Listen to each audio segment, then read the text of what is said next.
Sir வணக்கம் sir. வணக்கம். OPS வெளியேறிய பிறகும் மெகா கூட்டணி அமைக்கும் உத்வேகத்துடன் இபிஎஸ் அவர்கள் அரசியல் செய்து கொண்டே இருக்கிறார். மெகா கூட்டணி கனவு எடுபடும் இல்லை, அது அவருக்கு வேற வழி இல்லை.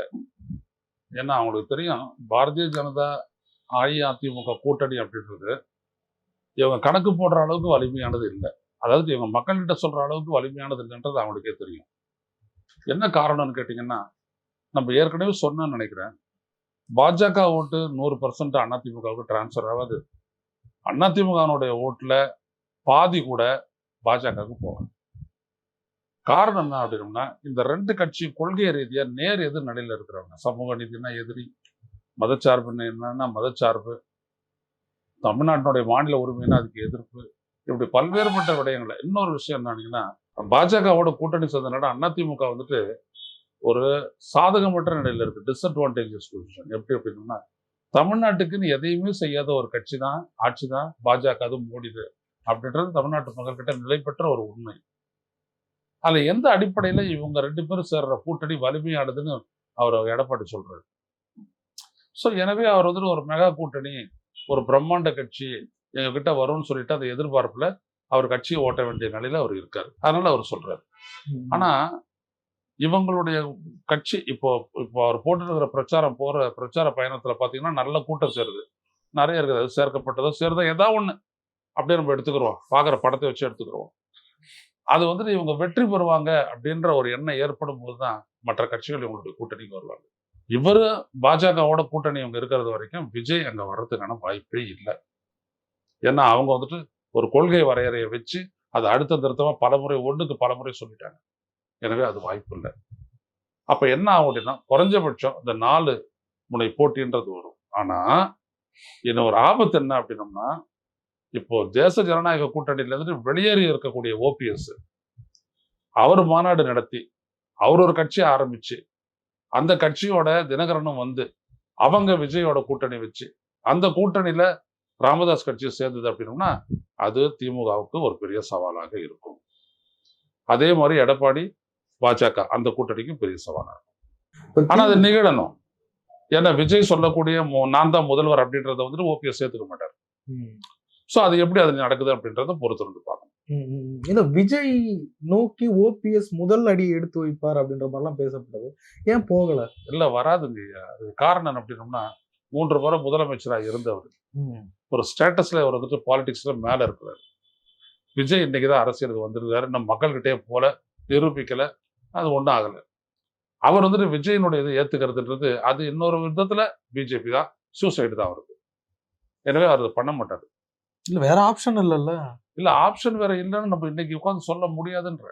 அவங்களுடைய ஆப்ஷன் எப்படி மாறலாம்னா, முதலமைச்சர் அப்படின்ற ஒரு விடயத்தை தேர்தலுக்கு பின்னாடி வச்சுக்கிறோம் அப்படி சொல்லிட்டு அவங்க கூட்டணி போலாம். அப்படி இல்லைன்னு வச்சுக்கோங்களேன், அவருடைய கூட்டணி வேற மாதிரி தான் இருக்கும். இல்ல ஓபிஎஸ்க்கு விஜய் விட்டாலும் வேற ஆப்ஷன் இல்லைன்னு தானே பார்க்கலாம். விஜய்க்கு ஓபிஎஸ் வந்துட்டு ரொம்ப பெரிய ஒரு பிளஸ் பாயிண்ட். ஓபிஎஸ்க்கும் விஜய் ஒரு பிளஸ் தான். ஆனா எல்லாமே வந்துட்டு விஜய் நிரூபிக்கிறத பொறுத்து தான் அந்த அட்வான்டேஜ் இவங்களுக்கு வரும். விஜய் மக்கள் மத்தியில போய் பேசி அவர் மேல அபிமானம் ஏற்பட்டு அது வந்துட்டு நம்பிக்கையா மாறுச்சு அப்படின்னோம்னா தான் ஓபிஎஸ்னால அவருக்கு பலன், அவர்னால ஓபிஎஸ்க்கு பலன். இல்லாட்டி அது நடக்காது. சரி, ஓபிஎஸ்னுடைய அந்த ஸ்ட்ரென்த் எடுத்துக்கங்க. தென் மாவட்டங்கள்ல கடந்த தேர்தலின் போது எடப்பாடி தலைமையிலான அஇஅதிமுக மிகப்பெரிய ஒரு அடிபட்டுச்சு. சரிதானா? டெபாசிட் இருந்துச்சு 7 இடங்கள்ல. இப்போ எடுத்துக்கிட்டீங்க அப்படின்னா இவங்க வெறும் 9% ஓட்டு தான் வாங்கினாங்க ராமநாதபுரத்தில். அவர் 31% ஓட்டு வாங்கினாரு. அப்போ ரெட்டையில என்ன ஆச்சு, அதிமுக என்ன ஆச்சு? இதே மாதிரிதான் தேனி தொகுதியில இன்னும் பல தொகுதிகள்ல அப்படிதான் ஆச்சு. அப்போ நம்ம கவனிக்க வேண்டிய ஒரு விடயம் என்ன அப்படின்னோம்னா, சும்மா எடப்பாடி பழனிசாமி கிட்ட சின்னம் இருக்குது, அவர்கிட்ட கட்சி இருக்குது, அதனால எல்லாரும் ஓட்டு போட்டுருவாங்க அப்படின்றது தென் மாவட்டங்களில் நடக்கவில்லை. அப்போ தென் மாவட்டங்கள்ல அதிமுக செல்வாக்கை மிகப்பெரிய அளவிற்கு தன்னோட எடுத்துக் கொள்ளக்கூடிய ஆற்றல் ஓபிஎஸ்க்கும் டிடிவிக்கும் இருக்குது. அப்போ அவங்க அதை எப்படி பயன்படுத்த போறாங்க, இது மற்ற கட்சிகள் எப்படி பார்க்கும் அப்படின்றது ரொம்ப முக்கியம். எடப்பாடி பழனிசாமியை நம்பி திமுகவிலிருந்து கூட்டணியை பிரித்து கொண்டு சில கட்சிகள் வர வாய்ப்பு இருக்கா? எதுவும் நிகழலாம் அப்படின்றது பொதுவான அரசியல் இலக்கணம். ஆனா எது நிகழும் அப்படின்னோம்னா, எடப்பாடி பழனிசாமி பாஜக கூட்டணி வெல்லும் அப்படின்ற ஒரு நிலை ஏற்படுற வரைக்கும் அந்த கூட்டணி பெருசாக எழுதி வச்சு அங்கேருந்து வராங்களா இங்கேருந்து வராங்களான்றது அடுத்த கொஸ்டின். இவங்களோட சேர்ந்தா நம்ம வெற்றி பெறலாம் அப்படின்ற எண்ணம் வந்துட்டு கூட்டணி சேர வர கட்சிக்கு ஏற்பட்டால் தவிர அந்த கூட்டணி விரிவடையறதுக்கான வாய்ப்பு இல்லை. விரிவடைக்கிறதுக்கு வாய்ப்பு இல்லை. இன்னொன்னு, எடப்பாடி பழனிசாமி தன்னுடன் இருக்கவர்களை கூட தக்க வச்சுக்க மாட்டாரா? வேற ஏதோ ஒரு இல்லைங்க, அது பிரச்சனையே என்ன அப்படின்னோம்னா, அந்த பாஜகவோட சேர்ந்தது அப்படின்றது ஒரு மிகப்பெரிய ஒரு கொள்கை குடப்படியும் புயலையும் கிளப்பி விட்டுடுச்சு. இப்போ அஇஅதிமுகனுடைய லைனேஜ் என்னன்னு நீங்க பாத்தீங்கன்னா, பெரியாரு, அண்ணா, எம்ஜிஆர், ஜெயலலிதா, நீதி கட்சி, சமூக நீதி, மதச்சார்பின்மை, ஜனநாயகம், இப்படிதான் வருது. அதுல எப்படி பாஜக ஒட்டும்? அப்ப அந்த கட்சிக்காரனுக்கே அது ஒரு பெரிய, அதனாலதானே இப்போ நம்ம 2021 எலெக்ஷன்ல வந்துட்டு நாங்க கிராமத்துல வந்துட்டு மோடி எடுத்துட்டு போயிட்டு மோடியை முகத்தை காட்டி ஓட்டு வாங்க முடியாதுன்னு சொல்லிட்டு பிஜேபி காரன் சொன்னதெல்லாம் தெரியல உங்களுக்கு. அப்போ அந்த இடம் தான் இது ரொம்ப முக்கியமானது. இவர் எடுத்த முடிவோ இல்ல இவங்க மேல திணிக்கப்பட்ட முடிவோ ஏதோ பாஜகவோட போனதுன்றது உங்களுக்கு ஒரு மைனஸ் தான். ஒருவேளை போகாது இருந்தாங்கன்னா நிறைய விஜய் இவங்களும் வந்துட்டு ஒரு கூட்டணிக்கு வந்திருப்பாங்க, ஒரு டைப்புக்கு வந்திருப்பாங்க. அது நடக்கல. இப்ப கூட கழட்டி விட்டுட்டு போயிருவாங்க டிசம்பருக்கு மேல அப்படின்ற, அதெல்லாம் அவ்வளவு சாதாரணமா நடக்காது மார்ஷல், சாதாரணமா நடக்காது. இப்போ அதிமுகவினுடைய கட்சி யார்கிட்ட இருக்குது அப்படின்ற ஒரு விஷயம் இப்ப கோர்ட்ல வந்துட்டு அடிப்படையிலேயே வந்துருச்சு. நீங்க பொதுக்குழு கூட்டினது, நீங்க வந்துட்டு அடிப்படை உறுப்பினர்களை வச்சு பொதுச்செயலாளர்களை தேர்ந்தெடுக்காம நீங்க வந்துட்டு பொதுக்குழு வச்சு தேர்ந்தெடுத்துக்கிட்டது, இப்ப எல்லாம் இதெல்லாம் கேள்விக்குறி ஆயிடுச்சு. அதான் இப்ப வந்துட்டு அடிப்படை கேஸ் ஆகி போச்சு. புரியுதுங்களா? அப்ப இந்த இடத்துல இருந்து இவர் தப்பிச்சு போய் வென்றாருனா தான் எடப்பாடி அவருக்கு வந்துட்டு இரட்டை இலையை உறுதியாகும். இல்லாட்டி என்ன ஆகும்? இப்ப ரெண்டாவது ஓபிஎஸ் ஆரம்பிக்க போற கட்சி என்னது? கட்சி ஆரம்பிச்சிருவாரா? நிச்சயம் ஆரம்பிப்பார். கேஸ் ஆட முடியாதா சார்? இல்ல, கேஸ் அப்படி கிடையாது. AIADMK break away faction, AIADMK எம்எல்ஏவா இருக்கிறவங்க, அதிமுக பொதுக்குழு உறுப்பினர்களா இருந்தவங்க, அதிமுக பல மாவட்ட நிர்வாகிகளா இருந்தவங்க, இப்படி எல்லாம் ஒரு 40-50 பேர் இருக்கிறாங்கல்ல. நாங்க நீக்கப்பட்டவங்க, நாங்க ஒரு தனி கட்சி ஆரம்பிக்கிறோம். எங்களுடைய நோக்கம் என்னன்னா இந்த அதிமுகவை கைப்பற்றணும், மீட்கணும் அப்படின்றது தான். அப்படி சொல்லிட்டு அஇஅதிமுக, எம்ஜிஆர், ஜெயலலிதா அப்படி சொல்லிட்டு இவங்க போட்டுக்கிட்டாங்க அப்படின்னோம்னா, இல்ல சார், அது கட்சி பிளவுபடுறப்ப கொடுத்து கேள்விப்பட்டிருக்கோம். இல்ல, அதிமுக அம்மா, அதிமுக புரட்சி தலைவர் எப்ப வேணாலும் வரலாங்க. சட்டத்துல இடம் இருக்கா? சட்டத்துல எங்க இருக்குது இடம்? அதை பத்தி தேர்தல் ஆணையம் தானே தீர்மானிக்க போகுது. விஷயம் என்னன்னா, கோர்ட்டுக்கு போச்சுன்னா இவங்க அதிமுகவா இல்லையா? ஒரு 3 முறை சீஃப் மினிஸ்டரா இருந்திருக்காரு. ஜெயலலிதா இருந்த போது கட்சியுடைய பொருளாளராக இருந்திருக்காரு. ஜெயலலிதா இறந்ததுக்கு பிறகு அவர் ஒருங்கிணைப்பாளராக இருந்திருக்காரு. புரியுதுங்களா? இப்ப இவ்வளவு கிரெடென்ஷியல்ஸ் தான் அடிப்படையா வச்சு பார்ப்பான். இவர் கூட யாரா நிக்கிறாங்க? நீங்க நீக்கிட்டீங்கன்னா ஒண்ணு இல்லாதவனா ஆயிட போறது இல்லை யாரும். அப்ப அதான் ஓபிஎஸ்க்கான வாய்ப்புகள் என்ன கட்சிக்குள்ள இருக்கு? ஓபிஎஸ்க்கு அந்த நோக்கம் தான் அவருக்கு ரொம்ப பிரதானமானது. பிஜேபியை நினைச்சு அவர் ஏமாந்த இடம் இதுதான். என்ன வெறும் கருவியா பயன்படுத்தி தூக்கி அறிய பாத்தீங்க. அதனாலதான் அவர் தாமரைசுரத்துல நிக்கல. தாமரைசுரத்துல தானே ஃபோர்ஸ் பண்ணாங்க. டிடிவி தினகரன் ஒன்றும் நிக்கல, முடியாதுன்னாங்க. அதான் பிஜேபிக்கான மெயினான கோபமே. பிஜேபிக்கு என்ன, ஒரு அரசியல் கட்சியை உடைச்சதனுடைய பலன் என்ன? அது பலம் அடையணும். அது பலமடைய விடலையே ஓபிஎஸும் டிடிவியும். அப்ப அவங்க என்ன பண்ணுவாங்க? அப்ப இவங்களுக்கு தெரியலையா நம்ம என்ன பண்றோம்ட்டு. சோ நாங்க வந்து தாமரையில போட்டியிடல. இப்ப நிரூபிச்சிருக்கிறாங்கல்ல தென் மாவட்டங்கள்ல நாங்க தான் ஸ்டெல்வா கூட இருக்கிறோம்ட்டு, திமுக அடுத்தபடியா. அப்ப அவங்க தான் முடிவு எடுப்பாங்க. நான் கேட்கறது, எடப்பாடி பழனிசாமிக்கு இன்னும் முழுமையா கட்சியை கைப்பற்றுவதில் சிக்கல் இருக்கா? கட்சி அவர் எப்போ இழந்துட்டாருங்க. இழந்துட்டாரா? கட்சியை இழந்துட்டாரு. அது ஒரிஜினல் அதிமுகவினுடைய பலம் வாய்ந்த ஒரு அடிப்படையை அவர் இழந்துட்டாரு. நீங்க பொதுக்குழு, அதிமுக கொடி, சின்னம் அப்படின்ற இடத்துலயே நீங்க போயிட்டு இருக்கீங்க. செல்வி ஜெயலலிதா இருந்த போது 43% ஓட்டா இருந்தது. சட்டப்பேரவை தேர்தல் 31 ஆகுது. அதுக்கப்புறம் இப்ப 20-21 நிக்குது. இன்னைக்கு நல்லா என்னன்னே தெரியாது. அப்ப நீங்க சொல்லுவீங்களா அந்த கட்சி பலமா இருக்குது, அவர்கிட்ட கட்சி பலமான ஒரு கட்சியா தான் அவர் வச்சுட்டு இருக்காரு சொல்லுவீங்களா? எப்படி சொல்லுவீங்க? அது தேர்தல் தானே ரிஃப்ளெக்ட் ஆகும். இல்லையே. இன்னும் சொல்ல போனா உள்ளாட்சியில 18 தான் அவங்க, தெரியுமா? 18% தான் உள்ளாட்சியில.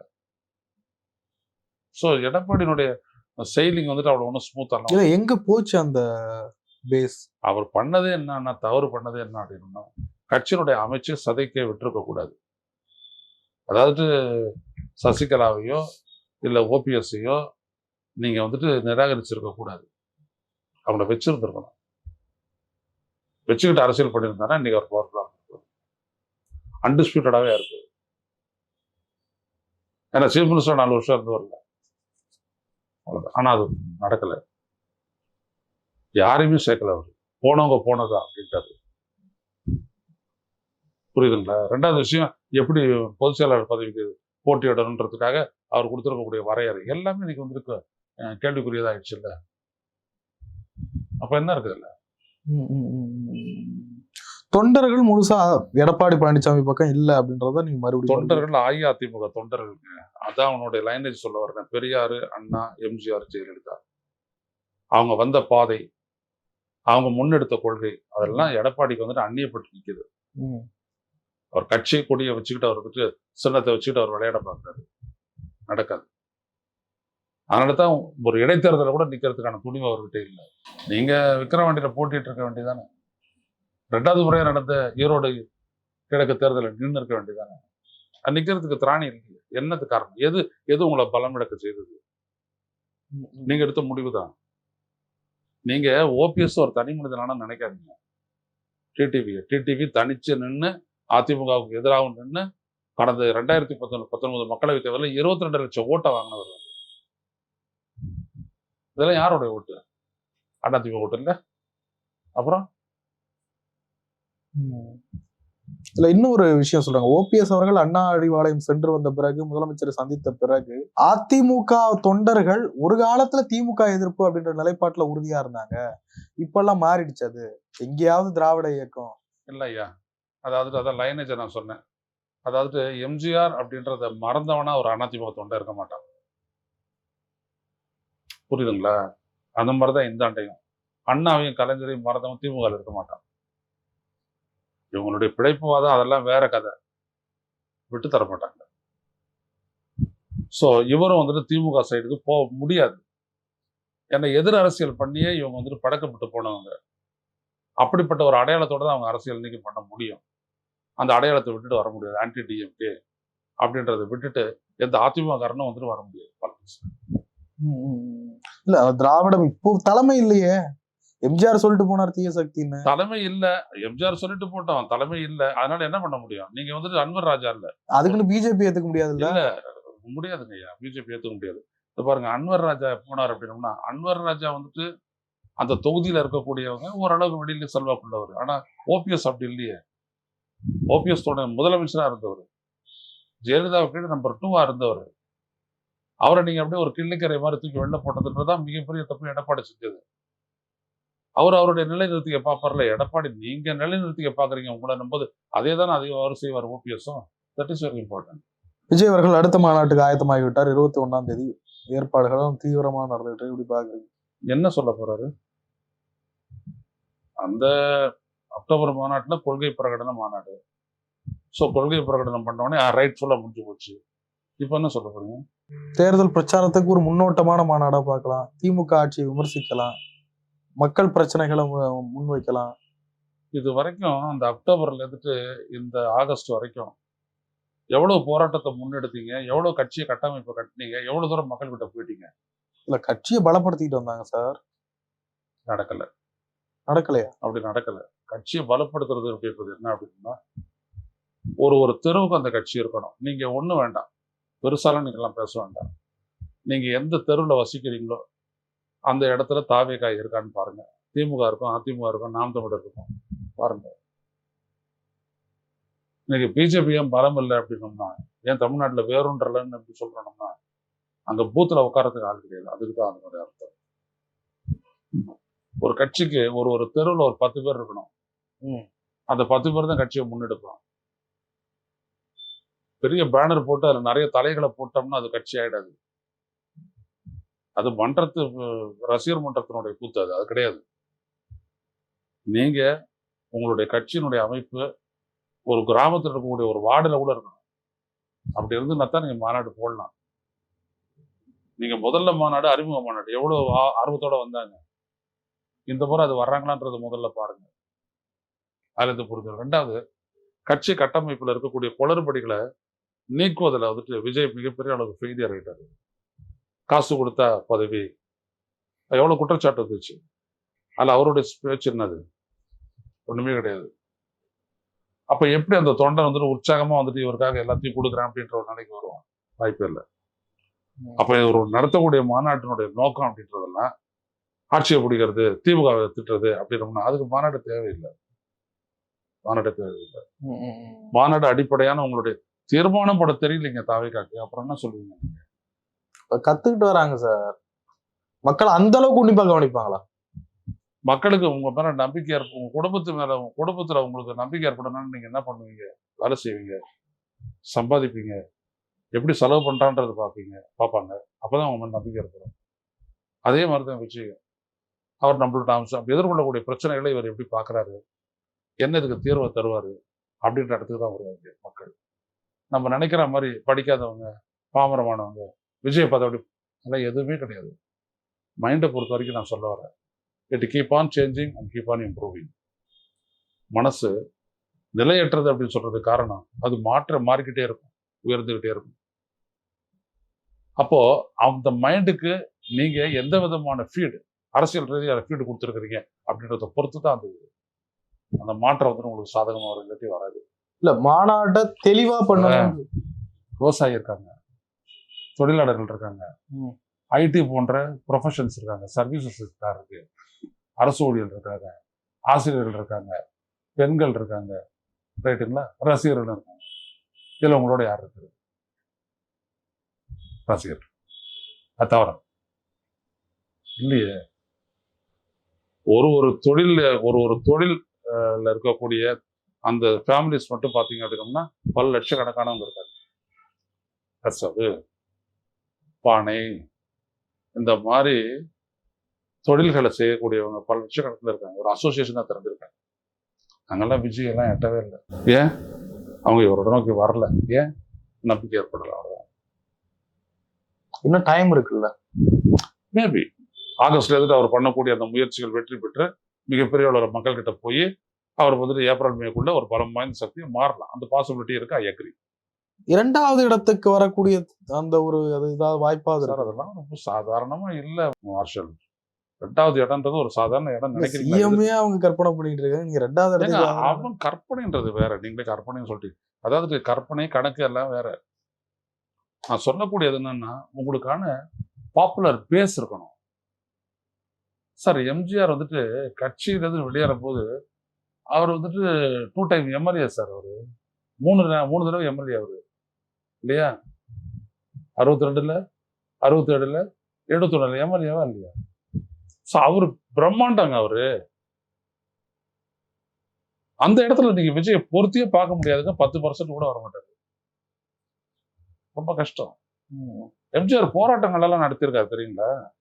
காளிமுத்து பேசுற மாதிரி வீரியமான பேசியிருக்காரு. தமிழ்நாடு ராணுவத்தை சந்திக்கும் அப்படிலாம் பேசியிருக்காரு எம்ஜிஆர். இவர் எங்க இருந்தாரு? அதான் கேள்வி. ரொம்ப கஷ்டம். பட்டாவது ஒரு தலைவனும் ஒரு தொண்டனும் ஒரே வேவ் லெங்க்ல இருக்கணும். என்ன செய்ய போறோம் அப்படின்றத துடிச்சுக்கிட்டு வரணும். அந்த மாதிரி ஒரு சாத்தியக்கூற விஜய் உருவாக்கவே இல்லை. விஜய் கூட இருந்தவங்களும் உருவாக்கி தரல. ஒரு கல்ட்டு மாதிரி பாத்துக்கிறாங்க விஜய். அவருடைய சினிமா ரிலீஸ் ஆச்சுன்னா நல்லா வந்துடும். அப்படி ஏற்படாது சார்.